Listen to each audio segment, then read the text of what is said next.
Hello, akkam jirtu nagumaa? Nagaa galata waaqa akkam fayyuma. Daandii Elemoon jedhama arraata biyyoolessa Oromiyaa irraati. Mee gaafatama keessaniif maqaa keessan dhaggeeffattoota keenyaaf kaasaatii wal bara.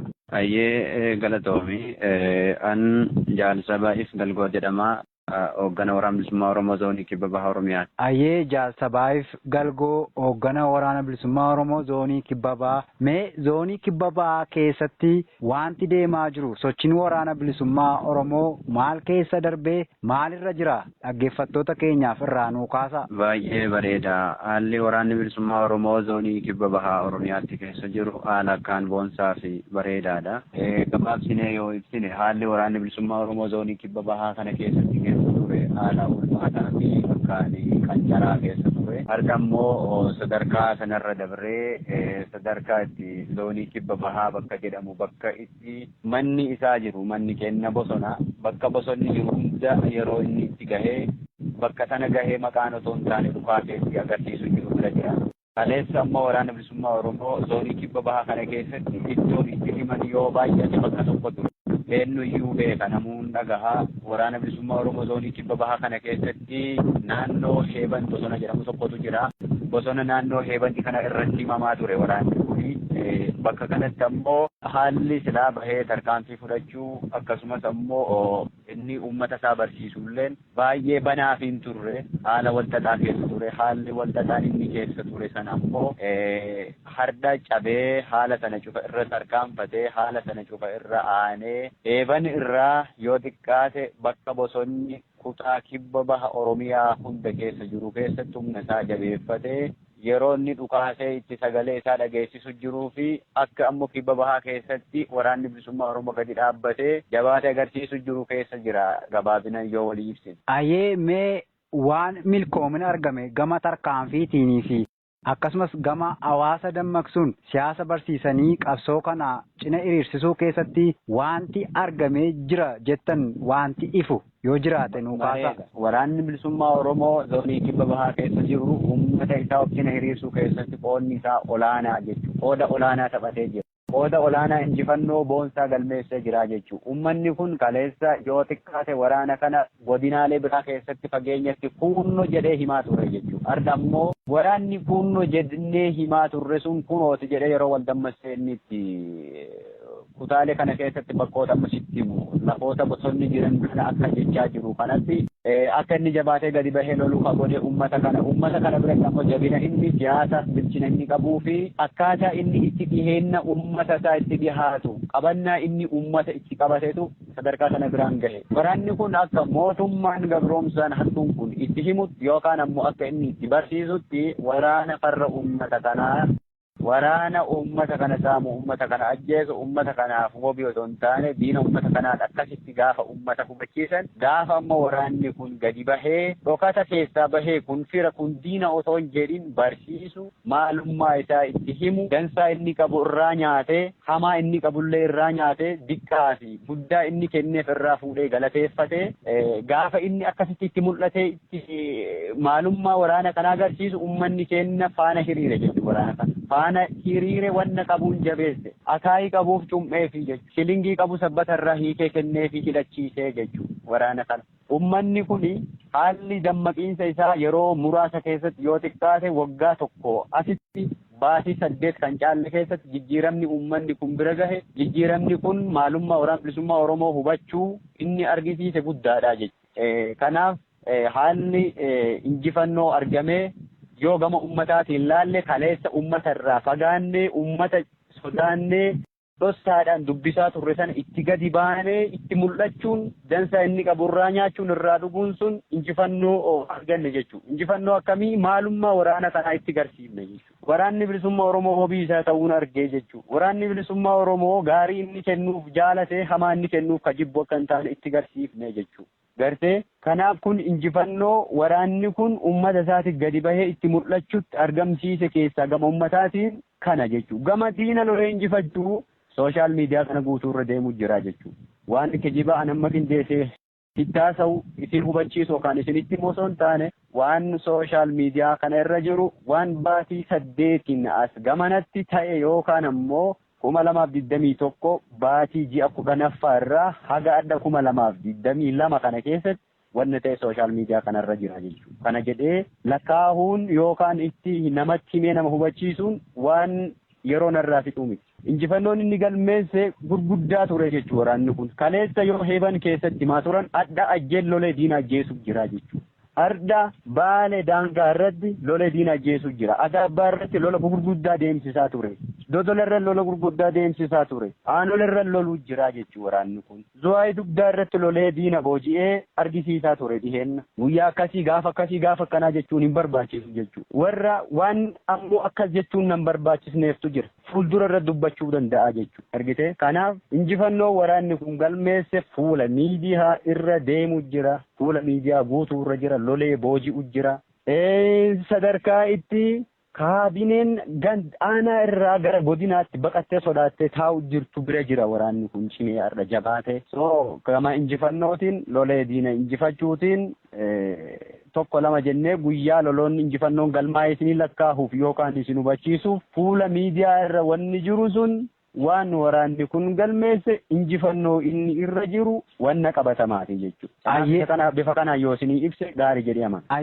Egaa naannoo zoonii kibba bahaa kana keessatti yeroo dhiyoo xumura bara 2021 fi jalqaba bara 2022 keessa abbootiin gadaa waraanni bilisummaa Oromoo karaa nagaa galuu kottaa waan jedhullee kaasaa turani naannoo sanatti ammoo maqaa sakatta'insatiin illee yeroo uummata of cinee hiriirsanii gadi ba'an gaarreen cilaaloo kanatti bobba'anii fi aanota tokko tokko irratti sochii hidhaa geggeessaa turantu ture. Kana faana waanni qabsoo karaa nagaa jedhullee achiin kan maddee namoonni afarsan burjaajii naannoo sanatti uumaa turaniiru. Mootummaanis waraana hedduu naannoo sanatti gaa haalan beekamneen bobbaasuu eegalee ture.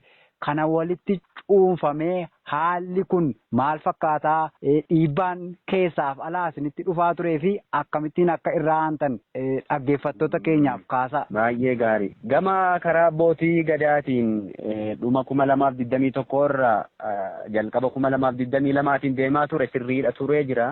Haalli kun ammoo haala gartee waan fokkisiisaaf jibbisiisaa uummanni nu irraa laalee mootummaa kana waan kijibaa malee waan gaarii akka hin hojjenne mootummaa olola hin jirre afuufuu malee wanna jiru waan qabatama gadi hin finne ta'uu uummanni irraa waan saalfatee waan irraa jibbee waan irraa uummanni itti koflaa ture jechuudha wanni gaafa sana ta'aa ture. Abbootiin gadaa gama karaa nagaatiin ka jedhan dubbachaa turanii waan ammoo kallattii waraana bilisummaa Oromoo zoonii kanaa dubbisanii galchan yookaan ammoo karaa nagaa kana deebisan hin qaban. Ijoollee gandoota keessaa mandara irraa qara rakkisanii asii achi ari'an walii guuranii mandara keessaa tokko lamaan namni kun mormaadha nama jedhee uummanni beeku namni kun dhaaba kana morma jedhee beekan ka akka inni waraana bilisummaa Oromootti hin dabalamne hawaasni bal'aan beeku ijoollee tokko walii guuranii yeroo isaan heeban irra fiilmii hojjetaa turan ture jechuudha. Fiilmii sana gadi baasanii hojjechuun ammoo waraana bilisummaa Oromoo fudhatama argachiise malee hin laaffisne jechuudha. Akka mootummaan kun dadhabee ololaan yoo ta'e malee waraana kana cabsuu hin dandeenye hin hubatanii jechuudha. Akka mootummaan waraana kanatti deemee lolee injifachuu hin dandeenye hubataa turanii jechuudha. Akka waraana kana ammoo sobaan gowwoomsanii galchuun hin dandeenye hubataa turanii jechuudha. Gaafa ijoollee daa'imman mandararraa walii guuranii isaan viidiyoo sobaa dalagan jechuudha. Aanaa irratti kun baay'ee ceera ta'ee uummanni itti kolfaa ture jechuudha. Jajjabaadhaa jedhee nu jabeessaa ture jechuudha achirraa ka'e. Waan mootummaan kun irra jiru arguu jirra.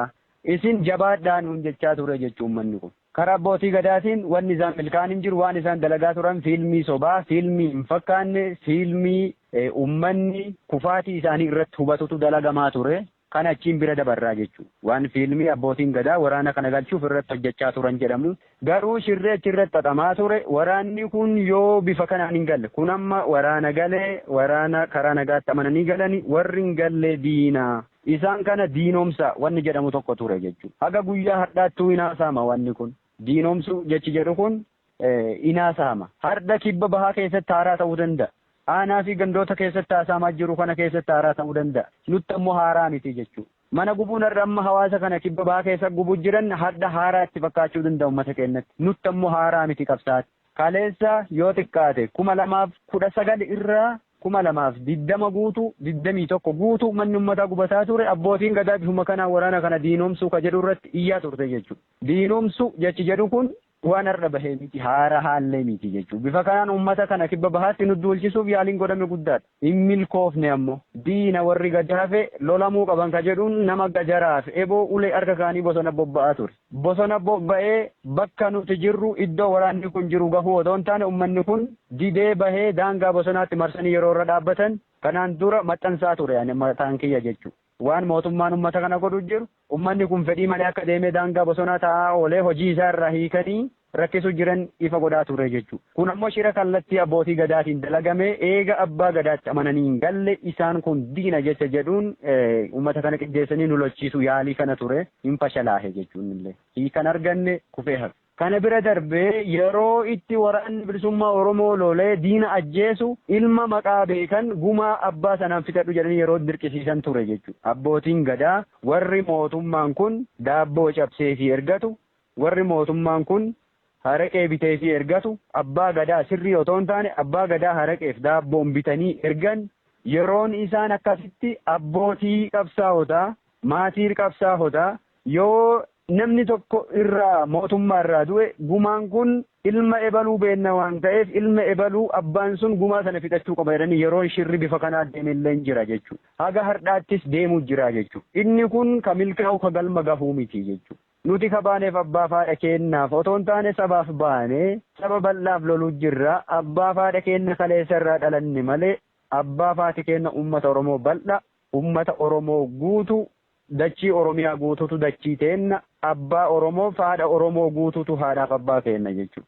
Dhaabaaf dhaaba wallolee walajjeese biratti abbaan gadaa gaafa dhufee gumaa fixadhu jedhee nama tokko dubbisu gaafatama seeraaf seenaaf illee uf qopheessan itti himnee akeekkachiifne teennee ilaaluu jirra jechuudha. Dhaabatu dhaaba ajjeese ka du'ellee dhaaba tokkoof dhaabbachuuf du'e ka ajjeesellee dhaabaaf dhaabbatee yookaan uummata isaatiif dhaabbatee isa sana ajjeese jechuudha. Sirna dura dhaabbatan sirna loluu jirra warra sirna sana tinnisuuf dhaabuuf nu dura dhaabbatan ajjeefne sirna sanaaf warri dhaabbatu ammoo nu ajjeesuu danda'a gumaa isaanii baasuu danda'a. Miskiina ammoo jaarrolee qe'ee keessa rakkisanii gumaa kana fixadhaa jedhanii dhiibbaan akkasii godhamu ammoo inni kun yoo hadda haalli dhiphateyyuu yoo hadda rakkoon jiraateyyuu boru bal'inatti bahuuf jirra waan ta'eef gaafatama seenaaf seeraaf illeen of qopheessa. Namni ammoo dhaaba lamaa walloleef gumaa isinii fixatulleen hin jiru. Hin dheebotina jennee itti himuu jirra jechuudha. Gama shira abbootii gadaatiin wanni kibba bahaa kana keessatti deemaa ture waan fokkisaadha. Hundaafuu hin milkoofne hin milkaa'ullee jechuu baruufillee. Abbootiin keenya beeku sirriitti. Maaliif akka baane beekan maalirra akka jirrus beekanii jechuudha. Ofirraa ittisanii turan jechuudha. Dhaabaaf dhaabaa wallolee biratti gumaan nu fixan nu hin jiru jedhanii abbootiin maatiin qabsaa'ota kibba bahaa keessa jiran yeroo namni tokko du'u gaafa gara gumaatiin abbaan gadaatti dhufu afaan keessa dhaanii ofirraa deebisuu turanii jechuudha. Ofirraa deebisuu jiranillee jechuudha. Nama akkasitti isaan burjaajeessanii itti taphatanillee miti jechuudha uummanni kun. Hin beekan bareechanii. Gaafa nu biraa baanu eessa akka deemne eenyuuf akka deemne beekanii jechuudha. Kanaaf wanni gama abbootii gadaatiin ta'aa ture as keessa baay'ee fokkisa waan akka nama jibbisiisu. Hundaafuu ammas taanaan borullee abbootiin gadaa maqaa gadaatiin uummata kana burjaajessu jiran maqaa gadaa maxxanfatanii mootummaa kana daabboodhaan ergamuu jiran. Borilleef taanis taanaan gaafatama seenaaf seeraaf akka qopheessan ammalleen irra deebi'ee himuu fi barbaadan. Har'as borulleen yoo taate gaafatama seenaaf seeraa jalaa hin bahanii jechuudha. Nuti kan loluu jirru sirna lolaa jirra. Ilma namaa ebaluutu nu akkas nu godha jennee gadoo dhuunfaa yookaan dhimma dhuunfaaf isa lolaan jirru beetta. Sirna loluu jirra mootummaa kana sirna nu loluu jirru kana dura nama dhaabbate in ajjeesu nu ajjeesuu jiran. Yoo gumaanuu nama ajjeesnerraa fixadhu jedhanii abbaa keenya rakkisan taate. Gumaa keenya ka du'e eenyu gaafatarre du'aa jirra nullee kufnee kuffisuu jirra bar yoo isan ajjeefneef nama diinaaf ergamee nu dura dhaabbate ajjeesnee gumaa fixadhu jedhee abbaan gadaa nama tokko ka gaafatu taate nu du'aa Oromoo gumaa keenya eenyu gaafata abbaan gadaa Oromooti. Abbaa gadaa Oromoo hundaati akkasi beenna abbaa gadaa jechuun abbaa nama hundaati abbaa Oromoo hundaati gumaa keenya ammoo eenyu gaafataniinis gaafii jechuudha deebii isaan deebisan hin beekuun. Kanaaf gama abbootii gadaatiin haalli deemaa ture kana fakkaata. Waan uummata duulchisu uummanni duulaa ture san ammoo waraana bilisummaa Oromoo loluuf duulaan turre uummanni kun. Rakkatee dhaanamee dirqamee dhufee bosona daangaa oolee yaa'aa galaa ture. Ammaa haalli sun aga tokko qabbanaahee ture. Tasgabbaahee jira. Ispeeshaalii kallattii heeban irratti duulchisuun uummata kanaa baay'ee ture. Gaalamaa akka kanaa jechuudha. Cilaaloo akkasii. Ajjee shaallaa irratti akkasii dhiibaa turan uummata adaabbaa irratti akkasii iddoo itti waraanni kun lola inuma dhiibama bosona seenaa inuma jedhama uummanni ammoo diinummaadhaan akka keessa kaahan sana jilbiiffatee dhufee nu barbaade hin jiru. Jilbiiffatee dhufee bakka nu jirru sana gahee rasaasni itti dhuka'e hin jiru. Daangaa bosonaa oolee otoo asiin deemaniin asiin jalaa badaa otoo asiin deemaniin duubaan deebi'a bifa kanaan itti taphataa ture jechuudha. Kanaaf haalli ture gama uummata nurra duulchisu gama abbootiin gadaa shira hojjechuutiin waraana kana galchuuf akkas goone galchineefa jechuutiin haalli deemaa ture kana fakkaata. Waraanni isaan ammoo abbaan gadaa dubbisee galche tokko illee hin jiru jechuudha. Ijoollee mandara keessaa walii guuranii fiilmi hojjetaa turan kana eenyu quba qaba argaa ture hawaasni sirriitti nu caalaa gadi fageenyaan beekaa jechuudha. Ayyee mee gaaffii birootti dabarra waanuma kanaan wal fakkaatu. Naannoo zoonii kibba ba'aa kana keessatti keessaa'u maatii qabsaa'otaa dararuu hidhuu maqaa garaa garaa maxxansanii uummata rakkisuutu ture. Kanaan wal qabatee maatiidhuma keessan dabalatee maatii qabsaa'aa baay'ee mana hidhaatti akka dararaa turan gabaasaa turre. Haalli hamaan mootummaan yookaan murni bilchiginnaa kun uummata Oromoo zoonii kibba ba'aa irratti osoo raawwatu dirreen sun immoo dirree qabsaa'ota gameeyyii qabsoo bilisummaa Oromootiif ijoo ta'an oomishee warreen lolanii lolchiisanii seenaa kaa'atanii darban osoo qabu naannoo sana keessatti waraanni bilisummaa Oromoo ititee jaarmiyaa sirrii ta'e akka hin dhaabanneef warreen waraana kana balleessuuf ammoo mootummaa karaa nagaa jedhu jalatti uummata Oromoo naannichaa sammuusaa naannessuuf carraaqqii godhantu jira. Kanaan wal qabsiistee maal jettate akka qabsaa naannoo sana hoogganaa jirutti?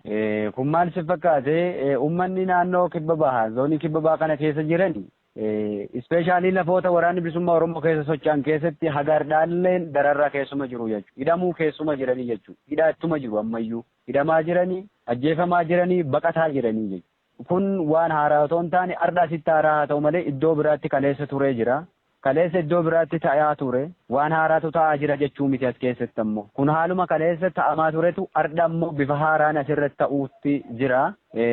Bifa kanaan wal qabatee otoo uummanni kun dararamu, otoo uummanni kun hidhamu, otoo uummata kana manni irraa gubatu karaa nagahaa jecha jedhuun yookaan ammoo warroota karaa nagahaatiin uummata kana nagaha malee otoo qawween dhukaasin malee furmaanni dhufuun jiru qawween hin barbaachisu jedhuuf maal jette isa jedhuuf wanni haaraan ana hirda jedhu tokkoyyuu hin jiru jechuudha. Garuu uummanni kun maaltu akka isaaf barbaachisu maaltu akka isaaf wabii akka ta'e bareechee cimsee beekaa jechuudha. Dhugaadha. Dachiin tun gootota hedduu biqilchite gootota hedduu dhabdee jirti jechuudha. Seenaa sana xureessuuf seenaa sana haaluuf seenaa sana deebi'ee hardha qabsaa'onni ijoolleen nuti umriin keenna ijoolleedha jechuudha. Nuti ijoollee dhaloota qubee kaleessa dhakaa darbatee arga qawwee dhukaasu jiru. Ijoollee kaleessa wayyaanee irra dhakaa darbachaa turtettu hardha bilchiginnaa warra sirna nafxanyaa haaromsee Itoophiyaa bututtuu suphina jedhuun lolu jiru jechuudha. Nu warra kaleessa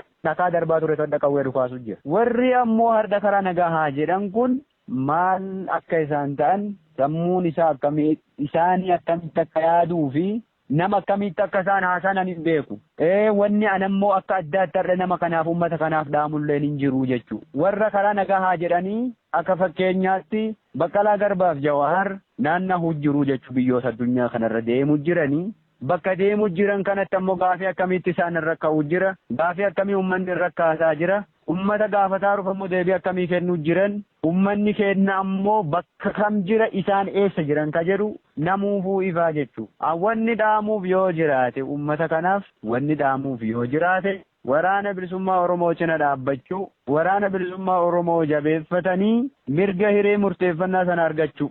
Bilisummaa Oromoof walabummaa Oromiyaa afaan qawwee ujummoo qawwee keessaa yoo ta'e alatti karaa nagahaatiin wanni argamu hin jiru. Karaa nagahaatiin wanni argamu hin jiru jechuun afaaniin otoo hin taane argaa turan jechuudha. Karaa nagahaatiin waa argaman otoo ta'e Jaal Daawud Ibsaan booji'amee mana hidhaan taa'u. Abdii Raggaasaan booji'amee awwaalamee mana hidhaa keessan taa'u. Gammachuu Ayyaanaan akka kanan dararamu jechuudha. Jawaar mataan isaa mana hidhaa keessatti waggaa 2 taa'u. Baqqalaa Garbaan akka kana waggaa 2 mana hidhaa keessan taa'u. Karaan nagaa furmaata taa'u otoo ture. Karaan nagaa furmaata taa'u otoo ta'e jaallan kaleessa Jaal Daawud Ibsaa waliin dirree eektiraa irraa dhufanii galan booji'amanii hin badan ture. Karaan nagaa furmaata otoo taate kaan ajjeesanii kaan hidhanii hin facaatu ture ijoolleen sun otoo karaan nagaa furmaata argata ta'e. Karaan nagaa furmaata qaba otoo ta'e kun hin ta'u ture. Otoo kun ta'ee jiru otoo har'ayyuu namni hidhamaaru otoo har'ayyuu namni ajjeefamu otoo har'ayyuu Oromoon rakkoo keessa jiru deebanii karaa nagaa jedhanii haasa'uun isaanuu akkam jiran sammuun isaaniiyyuu fayyaa jira ka jedhuyyuu uf nagaafachiisa deebi'an. Kanaaf uummanni keenya karaan nagaa otoo furmaata argate gaafa kaleessa Daawud waraana sana waliin Finfinnee galu karaan nagaa dhugaa ta'ee mul'ata jechuudha. Gaafa sana dhugoomee Oromoon mirga hiree isaa karaa nagaatiin murteeffate dhiigni dhangala'u kun hafa ture otoo dhugaa taate. Booji'amanii hin badanii jechuu jaallan sun. Awwaalamanii sagalee isaanii dhokatu jechuudha otoo karaan nagaa furmaata argate. Maraaraa Guddinaa umrii isaa guutuu impaayera Itoophiyaa keessatti hin du'u ture. Umrii isaa guutuu sammuun isaa achi keessa hin adoodu ture otoo karaan nagaa furmaata argata taate. Karaan nagaa furmaan inni argatu hin jiru. Karaan nagaa furmaata kan arganne argaa jirtu argitanii jirtanilleedha. Haga kanayyuu ammoo otoo waraanni bilisummaa Oromoo hagas gaafa kana citee bosonatti hafuu baate otoo citee waraanni kun bosonatti hafee rakkoo kana dhandhame gaafa shane jedhaniitti moggaasanii wayaa keenya yoo xiqqaate wayaa keenya limmeedhaan hodhinee bakka hodhinuu dadhabne kophee keenya ibiddaan walitti gumnee bakka gumnee uffannu dadhabne haala sana cufa dabarsinee baradha warruma kaleessa akkasitti shane jedheen warra ibsetu warra gaafa duuba deebee of laalu dogongorree turre jedhee jilbiiffatee hadha jabeessee waraana kana sadarkaa kanarraan ga'e beekta. Hadhallee namni ammoo kun itti mul'achuu dhabe isa kana duuba deebee laaluu dadhabee karaa nagahaa malee jedhee dubbatoo jiraate sammuun isaa fayyaa miti. Sammuun isaa sirrii miti jedha malee nama sirrii jiru nama sammuun fayyaattu nagaatti amanna karaa nagahaa malee qawween furmaatan fidu jedhee haasaa jedhee nama nuwan. Dhaamsaan uummata keenyaaf qabu yoo jiraate uummata kanaaf qabu yoo jiraate uummanni kun qawweef qawwee qofa. Qawweedhaan cabe qawweedhaan ka'a jechuun uummanni kun. Qawweetu cabse kalees. Seenaa cufa yoo dubbisnu uummanni kacabeen qawweedhaan bilisoome ammoo deebi'e. Qawwee lafa keennee bilisoomnan kun abjuu tasaati abjuu namni hin abjonne an uummata keenya waan nagaha jedhee namni bubbisaa deemu kana bubbee bubbifamu kana hin laalina waraana kana cina dhaabbadhaa jabeessaa bilisummaa keessanii walabummaa keessan gonfadha. Nuti akka waraan bilisummaa Oromoo wanni isinirraa barbaadnu hin jiru jechuu uummata kanarra. Wanni an akka dhuunfatti uummata kanarraa barbaadu hin jiru. Wanni an uummata kanarraa barbaadu tokko naa godhaa jedhee waan akkasii naa kennaa jedhee akka nama dhuunfatti isarraa gaafadhu hin jiru. Ammeenya isa deemu hubatee waraana kana cinaa dhaabbatee bilisummaa Oromoof walabummaa Oromiyaa sana argachuu qaba. Argachuutu isaaf furmaata jechuudha. Nu ammoo lubbuu keenya qaalii kennineefi lolu jirra. Wanni nurraa barbaadan lubbuu keenya kenninee jirra. Wanna biraa an kennuuf hin jiru akka kiyyatti. Lubbuu kenneefii jira uummata Oromootifan. Wanna biraa narraa barbaadamu hin jiru beekta. Lubbuu kiyya kenneefii jira gaafa lubbuu tiyya an kennee si bilisoomsa abbaa feete filattee si bulchuu danda'a. Waraanni bilisummaa Oromoo kan inni loluu jiru lolee si bilisoomsee dhiitee si bulchaadhaan jiru bar. Lolee si bilisoomsee dhiitee si bulchaa miti heeraaf seera kiyya sirra fe'aa miti bar waraanni bilisummaa Oromoo ka jedhu jiru sagantaa isaa irra ka jiru lolee bilisoomsee uummata kana mirga hiree isaa kennee fi abbaa inni barbaade filatee isa haa bulchuu jedhee qabsaa'u jira beektaa waraanni bilisummaa Oromoo. Anatu si hooggana si bulchee si dhiitee si bilisoomsee jedhaan jiru beekta. Kanaaf uummanni keenya waan inni hubachuu qabu yoo jiraate ka hubatee jira beeka uummanni keenya akka inni waa hubateeruuf akka uummanni keenya guddateeru waan sooshaal miidiyaa kanarra deemaa jiru kanarra in hordofna jechuu bosonayyuu yoo jiran yerooyyuu yoo hin qabaatin haga dandeenyetti haga sa'aatiin nu eeyyametti ilaalla arguu jirra jechuu uummanni keenya bakka kaleessa sana hin jiru jechuu warra kaleessa silaa bakka gaarii jiran waa hubatan waa nu hubachiisa jiran jedhantu iddootti dheenne jiraardha iddootti dheennetti mul'achuu jira malee uummanni qulqulluun uummanni waan beekoti jettu waa hubatee jira waa beekee jira jechuudha. Kanaaf yaa uummata keenya qawwee bira dhaabbadha waraana keessan cimsa waan qabdan kennaa fi bilisummaaf walabummaan abadan inni qawween ala hin dhufa jedhanii abjota yoo jiraate abjuu sobaati abjuu hin jirre waan hin argamne jechuu. Kanaaf ani dhaamsi uummataaf qabu gama kanaan kanuma. Ayyee egaamee gaaffii gara xumuraatti geeffanneerra. Gaaffiin nu hafe keessaa tokko amma naannoo zoonii waraanaasin hooggantan kibba ba'aa keessatti torbee kana keessaa jimaata darbee eegalee wanni miidiyaa hawaasaarra deddeemu tokkotu jira. Sanaan wal qabatee waan hedduu namuu gamaa gamanaa kaasa. Akka jaarmiyaatti tarii waanni kun ololaaf yeroo hundumaa deebii laachaa deemuun waan hin baratamne ta'us qabsoo hidhannoo naannoo sanatti deebi'ee ija agarsiisaa jiru kana gufachiisuudhaaf waan deemamaa jirutu jira waan ta'eef sanarraa akka hawaasii waa hubatuuf isin affeerre tokko waan isin gaafachuu barbaanne. Kanaaf wanti deemaa jiru ajjeechaa jaalleewwanii wal qabatee naannoo sanatti akkamiin waraanni bilisummaa Oromoo wareegama jaalleewwanii ibsataa yoomis kan inni beeksisu ammoo waan amma ta'e irratti immoo maal jechuutu jira uummati maal beekuu qaba jettanii ibsitu. Galatoomi ani waa'ee kanarraa haasa'uufillee turre haasa'uullee fedhiin qabu ture. Kun ana qofa odoo hin taane akka dhaabaattis akka dhaabaa qofa odoo hin taane akka riphee lolaa nama riphee lolaa tokkootti namni injifannoo diinni galmeesse injifannoon irra galmaahe jedhee miidiyaa hawaasaa tiwiiterii tokkorra dubbachuu dhiisi nama dhuunfaattuu ni himamu jechuun kun. Garuu har'a nuti waan warri mootummaan ijaaree mootummaan ta'e jedhee bobbaasee miidiyaa kana gubbatti akka harree qorxiisa coqorsa kuufteetti iyyaa oolaniif jennee dubbachaan jirru hin dubbannulleedha jechuudha. Wanni nu dubbisu yoo jiraate ummanni qulqulluun ummanni garaa isaa irraa onnee isaa irraa waraana kana bira dhaabbatu jiru waraana kana gargaaru jiru waraanni kun keessaa dhalate haadhaaf abbaan kenna olola warra akka harree iyyan kanaan burjaajahuu danda'a.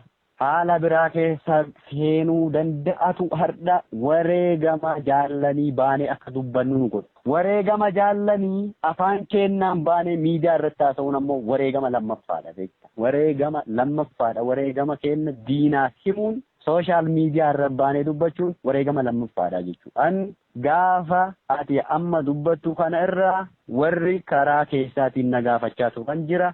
Warri itti himaa ture jira dhugaa jirtu kanaan jechuudha. Yoo himuun barbaachisa taate karaa keessaatiin na haa qunnamanii itti hima jechaa ture. Akka hooggana dirree sana irra jiruutti dhugaan jirtu kana jedhee itti hima. Kuniyyuu ammoo burjaajii fi shira diinni qindeessee waraana bilisummaa Oromoo zoonii kana keessa jabaachuu isaa kun dhukkubbii sammuutti ta'ee isa kana fayyadamnee waraana kana duuba deebisna jedhuun ijaare kun na dirqeeti malee dubbachuu iyyuu hin barbaanne jechuudha. Injifannoon irra galmaa'e diinaaf hin himu jenna. Injifannoon irra galmaa'e diinaan kana jedhee naasahu jechuudha. Itti himuun hin barbaachisu. Eenyuyyuu hin himu hin himamulleedha jechuudha. Kanaaf wareegama lammaffaa warri nu kaffalchiise kaan warra diinni ijaare diinni iyyisiisu jiru kaan ammoo warra diinni ijaare kana faana warra otoo waan hubanne iyyantu wareegama lammaffaa nu kaffalchiise wareegama kenna himuu jirra dubbachuu jirra jechuudha. Jaalkamaal Heebboo Ustaaz Kamaal Heebboo namni akka kenna itti aanu hin jiru. Namni akka waraana bilisummaa Oromoo isa itti aanu hin jiru. Namni akka waraana bilisummaa Oromoo isa jaalatu hin jiru. Namni akka waraana bilisummaa Oromoo yoo bakka sanaa inni kufe isa hir'isu tokkoyyuu hin jiru jechuudha. Waan ufumaa namni daabboo kuufee amma miidiyaa irraa iyyuu kanan laalinati. Eenyu hir'isa Kamaal? Na hir'isa beekta. Bakki Kamaal narraa hir'ate sun qaayi sun ana miidha. Qaayi sun na dhagahama beekta. Adda Oromoon ummanni kibba bahaa kun qaa Kamaal sibbane sana jaalsa baay'if eessaan sii cufnaa odoon taane qaa sana eessaan sibba bal'isnee waraana kana sirraa diignatu abjuu hirriba nama dhoowwee halkanii guyyaa iyyanii hirriba na dhoowwu jiranii jechuudha. Isa hubachiisnee jirra karaa keessaatiin. Miidiyaa irra bahiinuu haasahii. Feesbuukii kan keetiin sararuma tokkollee yoo ta'e haala wareegama isaa nuu barreessi. Anammoo wanni baheesinii barreessuun jiru. Injifannoo lammaffaa ofirratti hin galmeessu. Wareegama lammaffaa hin wareegamuwanii. wareegama lammaffaadha bahee an dubbachuun diinni gaafa sana booji'ameef diinni gaafa sana dirree sanarra dhumatee reeffi isaanii guyyaa lammaffaaf bakka sanarra ka'e sun injifannoo irra galmaa ittiin fakkaatu diinatti soo hin dubbadhu jedhee boohaa ture jechuu garaa kiyya. Garuu haalli ture jaalli lola gaafa aanaa shirkaa fi saguree walakkeessa irratti lolli ta'e sanarratti qabsoo isaa galmaan gahee jechuudha. Jaala kana qofa miti jaallan qabsoo gaafa sana galmaan gahan. Isa qofaa miti jechuudha. Namni qabsoo sanarra gaafas lola sanarra qabsoo sana galmaan gahan qamadaahanii aarsaa kaffalan isa kana qofaa miti jechuudha. Jaal Kamaal qofaa miti jechuudha. Wareegama akkasii kana immoo xureessanii wareegama akkasii kaffalame kana haalanii waraana kana duuba deebisuuf carraaqqiin gara diinaatii godhamu faana uummanni keenya kan hubanne sirbuun cal'isee iyyaa ooluun haamilee nu tuqanii jechuudha. Haamilee nu tuqe uummanni keenya. Haamilee nu tuqanii jechuudha uummata keenya. Haamileetu nu tuqame jechuudha. Kibba bahaa keessatti kaleessa gaafiin uummanni kun gaafataa ture waraanni maaf kibba bahaa keessa gadi hin dhaabbanne baatii 8-9 asitti kibba bahaa kan dhufeen zoonii biraarra ture. Zoonii biraa kanarratti warroonni naqunnaman turan gaafas jara namaaf achitti hin dhaabbanne waraanni kun maaf akkas nuun goone jettanii warri mataan dhukkubsaa turtan jirtu uummata keenya. Har'a gaafa waraanni kun jabaatee sadarkaa kana bira gahe lollee wareegama keenya dirree irratti arguun injifannoo bara. Lolleeyyuu wareegamnee argamuun injifannoo. Bakka sanaayyuu dhukaasni ba'uun injifannoo guddaa. Akkas ture sila. Akkasi gaafachaa turtan. Har'a immoo yeroo nuti jabaannee bakka takkaa miti. Bakka lamaa miti.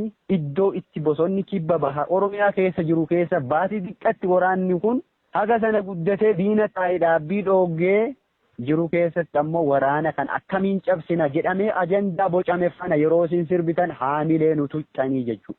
Ustaaz Kamaal heebboo arda isin baatanii wareegamuu isaa afaan kiyyaan miidiyaa irra na haasofsiistan kana gaafa sana wareegama isaa dhoksuuf diinni wareegama isaa argee nutti hin gammadiin jechuuf jaallan guyyaa guutuu lolarra oolte sa'aatii 9 haga sa'aatii 1 lolarra turanii isa awwaaluuf baasanii awwaala sana midhaasanii akka diinni hin argine godhuuf yoo xiqqaate haga halkan keessa sa'aatii 7 olii waraanni kun ifaa jeerre ture jechuudha. Rabbiin maal isiniin jedha uummata kana? Maal isiniin jedha rabbi jala deemtanii rabbi jala teettanii waan hubatamuu qabu maanan gaafanne maanatti nan bilbil miidiyaan rabbaate maa iyyita miidiyaan rabbaate maa diina faana sirbita hoogganni naannoo sanii bilbila isaa nuu kenna waan akkasiitu dubbatamaa jira adda baafanne maaf hin jenne waan nama ajaa'ibu waan nama dhibu.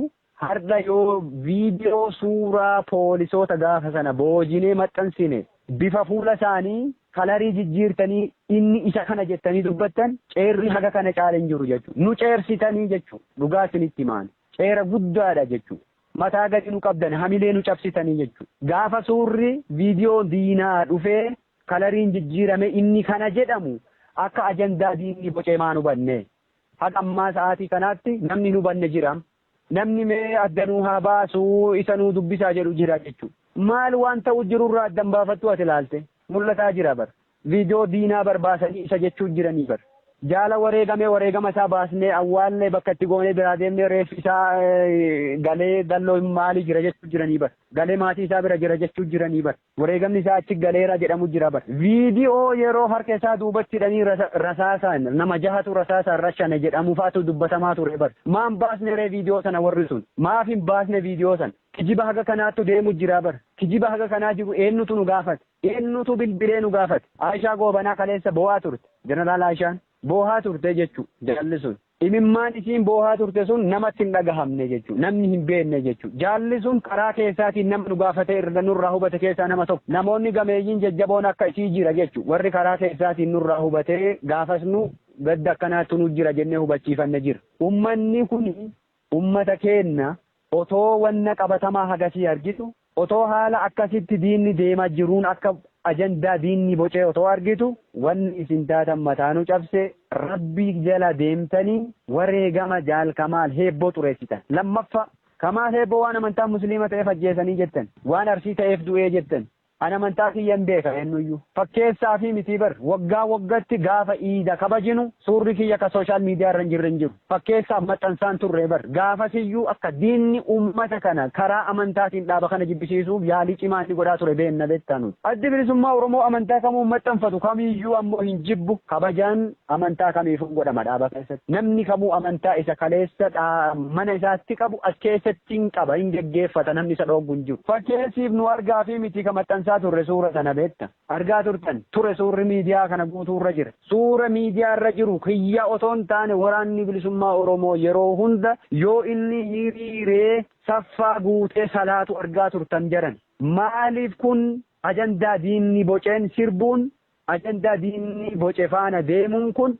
haga yoomiitiif ta'a haga yoomii akkasit deema haga yoomii shakkii qabsoo dirree keessatti haga yoomii shakkii dirree keessaa kanaan uummanni kun mataa wal dhukkubsaa oola bira darbee nu dirree jirru jiruuf jireenya keenya dhiisnee rakkoo keessa jirru dhiphisuun haga yoomiitiin gaafii guddaa jechuudha. Haga yoomii akkasin akkasit dhiphattan haga yoomii isin akkasin nu dhiphistan an hin beeku. Waan Kamaal Heebboo irratti rabbiin olaane rabbiin guddaan irraa isin gaafataa jechuudha. Warri hadda reeffa isaa boqonnaa dhoowwitanii nu'uu inni irraa kufee qaanu baname madaa keenya tuttuxxanii boqonnaa nu dhooggitan rabbiin tokkichi gatii keessan isinii kaffala jechuudha. Gatii keessan ammallee rabbi isin hin dhabinii jechuudha. Gatii Kamaal Heebboo irratti isin taphattan reeffa Kamaal Heebboo isin irra dhiichiftanii diina irraa dhiichisiisuu jirtan kun rabbiin tokkocha ta'e gatii kana isin hin dhabu jechuudha. Gatii kana isin hin dhabinan waan biraan jedhu jechuudha.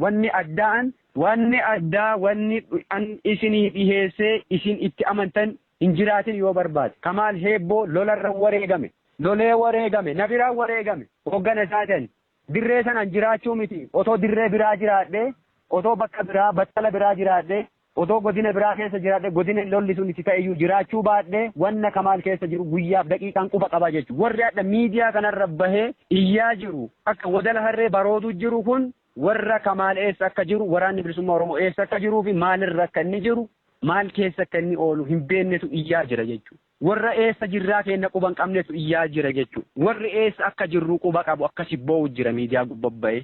Warri maal keessa akka nu jirru quba qabu boohaa jira. Maal uffatanii bulan maal nyaatanii bulan warri jedhu ka imimmaan boohu jiru sana beekta.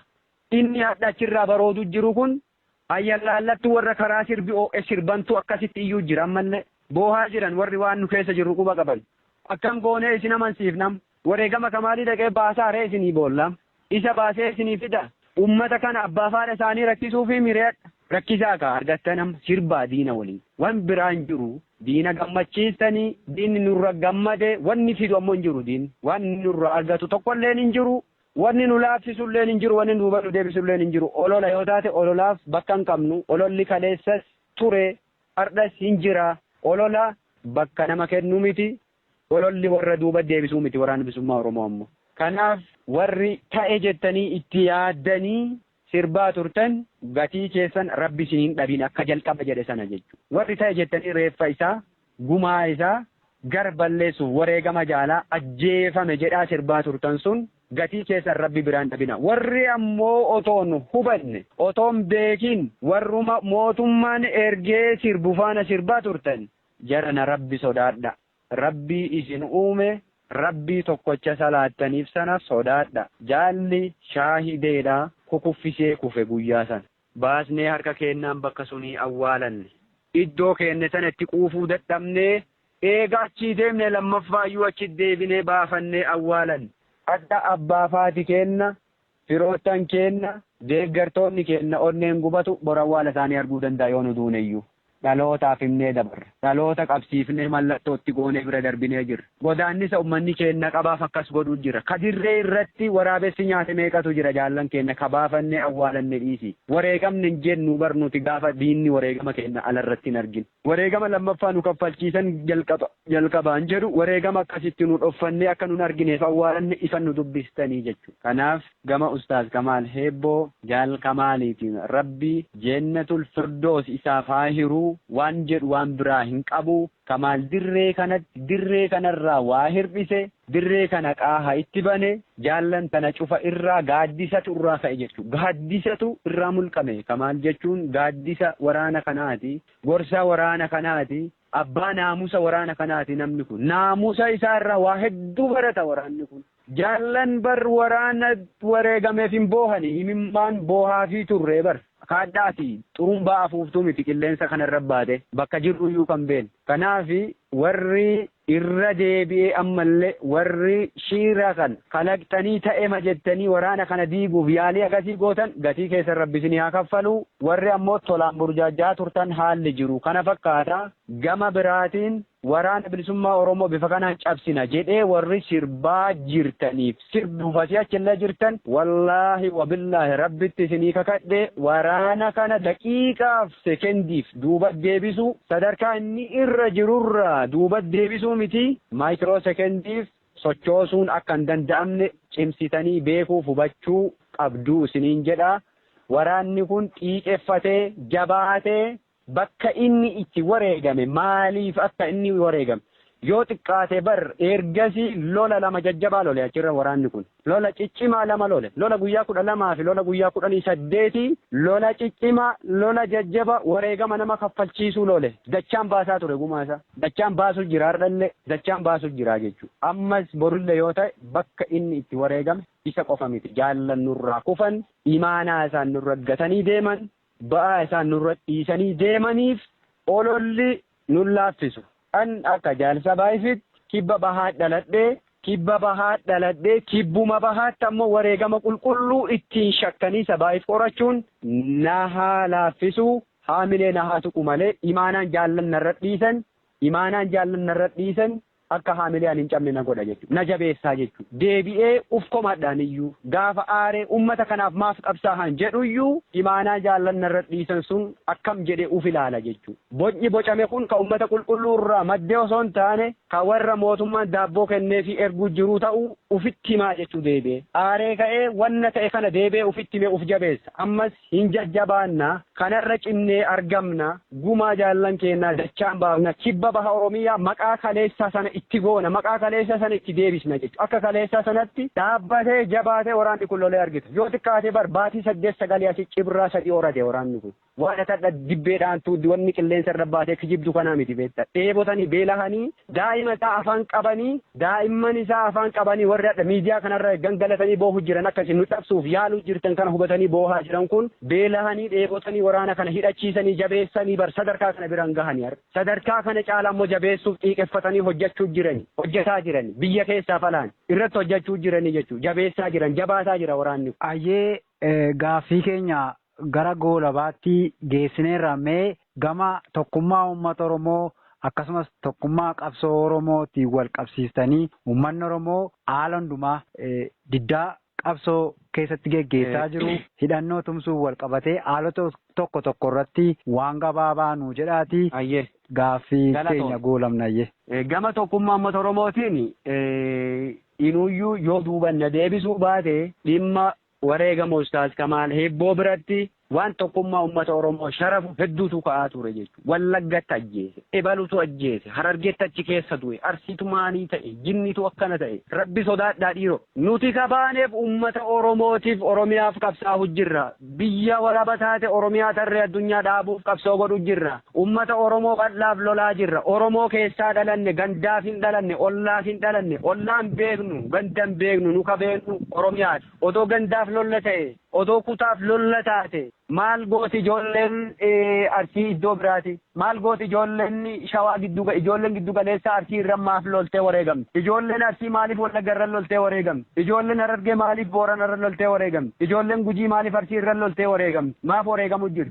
Jaallan godina biraa loltee kibba baa kana keessa wareegamaan turre lola gaafa 2021 keessa jaallan dirree irratti wareegamne gaafa lola kaambii Eeban Dhubboo lafa jedhamtu. Kagaafa kibba bahaa dhufee yoo baay'ate torbee tokko anin turii lola nurratti irratti jaallanii wareegamne dirree irratti uummanni kaasee awwaalle ijoollee san jaallan sun jaalli takka shamara Wallaggaati Arsiitti ajjeese maan jedhin Wallagga gaafas jaalli tokko Harargeen maasiin ajjeese nuun hin jedhin dirree gubbaa wareegamanii bar wareegama sana baafachuu dadhabnee gangalannee baanee bariddoo sanarra deemnee galle bosonatti. Baalarra cabsannee biraa deemne achii baasee uummata Oromoo awwaale beekta maanuun gaafatin gaafat sammuu keessa iddoo inni jiru laala bakka jirru argitanii maafin gaafatin gaafatan rabbi sodaadha shakkiin kaleessa yoo jiraate jira shakkii kaleessa sana har'a gaffiddanii nuun hin jeeqina shakkii kaleessaaf dhiisi nama kaleessa yakka sana hojjete gaafadhu bakka barbaadde nuun jeeqin har'a ammoo gadi dhufte asitti shakkiin kaleessa isin achi waliin bukeessan achi waliin jeeqan sun ka diinni ajendaa godhee uummata kana gargar dhiibu sun kaleessa jechuu inni har'a qabsoo qulqulluu godhu jirra waan kaleessa warri qabsoo gane dalageef har'a ammoo as keessa shakkii uumanii qabsaa'ota xureessuun ta'uun qabu beekuu qabdan kana hubachuun barbaachisaadha jechuudha. Kana hubachuun ammallee nurraa eegama jechuudha. Tokkummaan uummata Oromoof tokkummaan jaallan kana akka hin sharafamne dura dhaabbannee laphee keenya kenninaafi jechuudha. Adda keenya kenninaafi jechuudha tokkummaa uummata Oromoo kan sharafamu. Tokkummaa jaallan keenya kan sharafamuuf adda keenya kennineefi itti wareegamnee dabarraa jechuudha. Tokkummaan jaallan kanaa hin sharafamu, tokkummaan qabsaa'otaa hin sharafamu, tokkummaan uummata bal'aa hin sharafamu jennee adda keenya kennuufi jira. Magarsaa bariifamaa gammoojjii shinnigaa keessa iddoo tokko wareegaman odoo gandaaf qabsaa'anii. Odoo amantaaf qabsaa'anii maaf iddoo tokko dhumatan gaafas maaf amantaa wal qoodanii hin deemne maaf kutaadhaan wal qoodanii wal biraa yaa'in gaafas irbuu akkasii qabnaa bar irbuu haga sanaatu nu bira jiraa bar amaanaa hagasii qabnaa bar ofirraa nu dhaloonni kun warra isaan sana yaadataa qabsaa'uu bar nu warra waan gantoonni hojjetan sana yaadataa qabsaa'uu miti nu waan gantoonni kaleessa hojjetanii bahan sun gaafa carraan nu dubbise dubbanna har'a ammoo qabsoo qulqulluu godhuu jirra waan qabsaa'onni qulqulluun dalagan sana yaadataa hojjechuu jirra qabsaa'uu jirra jechuudha. Kanaaf gama tokkummaa uummata Oromootiin qabsoo bilisummaa Oromoo keessa dabni jiru, qabsoo bilisummaa Oromoo keessa shirri jiru, qabsoo bilisummaa Oromoo keessa wal qooddaan jiru hin jiru jechuudha. Qabsoo bilisummaa Oromoo keessa dhimma amantaa wal dhiibuun jiru tokko illee hin jiru. Kana miidiyaan kun guutuun argaa jirtan, miidiyaa kana gubbaarra waan ta'e oolu cufa quba qabdanii argaa jirtanii jechuu. Kanaaf gama amantaatiin illee yerootti akka salaannee hattaa guyyaa jumaa keenya kabajinee salaannu sooma keenya waggaa waggaatti kabajinee soomnee dabarsuu jirra jechuudha argaa jirtan karaa amantiitiin yoo shirri isinit dhufe yoo diigaan wayii isinit dhufe amantaatu jibbama amantaatu akkana godhama jedhe laala profaayila keenya jala deemaati nu dubbisaa bilbilaati isinitti himna dhugaa jiru jedhana isinin somnu rabbi sodaaf dhugaa dubbanna dhugaaf manaa baanee bar dhugaadhaaf bosona kana jirra dhugaadhaaf rakkoo keessa jirra dhugaadhaaf rakkachuu jirra ufii rakkannee maatiin keenya bar bilisaan jiraataan jiran rakkachuu jiranii bar nu rakkanne har'a qabsoon nuti irra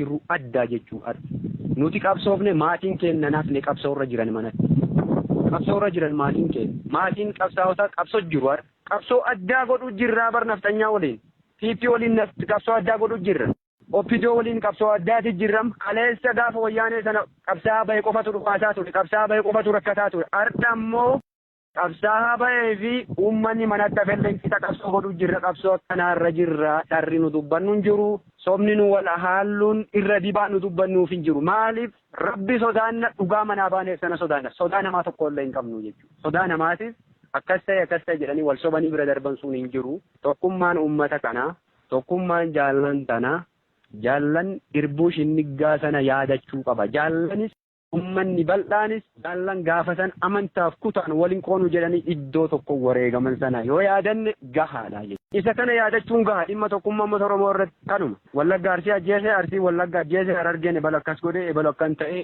biraa deema waan kaleessa gantoonni kalaqan waan gantoonni hojjetan waan warri har'a qabsoorra hin jirre dalaganiin qabsaa'ota har'a qabsoorra jiran himmiidhinaa nun dhiphisinaa nun rakkisinaa sammuu keenna hojii biraa nuun uuminaa sa'aatii amma isinitti haasofnu kana hojii otoo hojjenne isin tarkaanfachiifne bu'aa qabeessa ta'a ajandaa diinaatiin hojii nuun uuminaa jedhan. Ayyee jaal sabaayif galgoo hooggana waraana bilisummaa Oromoo zoonii kibba bahaa waan waraanni bilisummaa Oromoo zoonicha keessatti keessa jiru tarkaanfilee milkiidhaa fi adeemsa siyaasaa dammaqiinsa uummataa naannoo sana jiru nuu kaasuu keessaniif akkasumas waan naannoo sana irratti burjaajii siyaasaan wal qabatee akka waraanni bilisummaa Oromoo naannoo sanatti gadi hin dhaabbanne olola gaggeeffamu olola wareegama miseensa waraana bilisummaa Oromoon wal qabatee taasifamaa ture irratti dhiyaachuudhaan waan uummata Oromootiif ni ta'a jettan baatanii